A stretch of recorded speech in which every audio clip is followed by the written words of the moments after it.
పాపానికి బానిస అయినప్పుడు ఎదుటి వాని గురించి ఆలోచించరండి. పాపానికి బానిస అయినప్పుడు కుటుంబం ఏం కాబోతుందో, భార్య పిల్లలు ఏం కాబోతున్నారో, భర్త పిల్లలు ఏం కాబోతున్నారో, నా పిల్లల భవిష్యత్ ఏమవుతుందో, నాకున్న గౌరవం ఏమవుతుందో, సొసైటీలో నాకున్న విలువ ఏమవుతుందో ఏమాత్రం ఆలోచించరండి. నలుగురికి తెలిస్తే ఛీ అంటారు, అవమానపరుస్తారు, వెలివేస్తారు, అసహించుకుంటారు అనే ఆలోచన ఉండదండి. ఈరోజు మనిషి చేసే పాపిష్టి పనులు మనిషిని పశువుగా మార్చేస్తున్నాయి. పశువుల్లో వరస లేదు. మనిషి ఈరోజు పశువు కన్నా హీనంగా తయారవుతున్నాడు. వాటికి విచక్షణ జ్ఞానం లేదు, వివేచించేటటువంటి కెపాసిటీ లేదు, వరుసలు వాటికి తెలియదు. కానీ మనిషికి తెలుసు కదండి. పెద్దమ్మ కొడుక్కి మావయ్య కొడుక్కి తేడా తెలుసు కదండి. పిన్ని కూతురికి అత్త కూతురికి తేడా తెలుసు కదండి.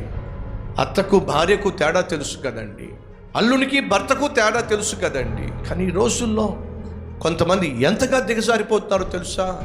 వారి పాపాన్ని నెరవేర్చుకోవడానికి ఎంతటికైనా దిగజారిపోతున్నారు. బహుశా ఈ మాట వింటున్నప్పుడు ఉన్నారా మన మధ్య పాపాన్ని చేయడానికి ఎంతటికైనా తెగించిన వాళ్ళు?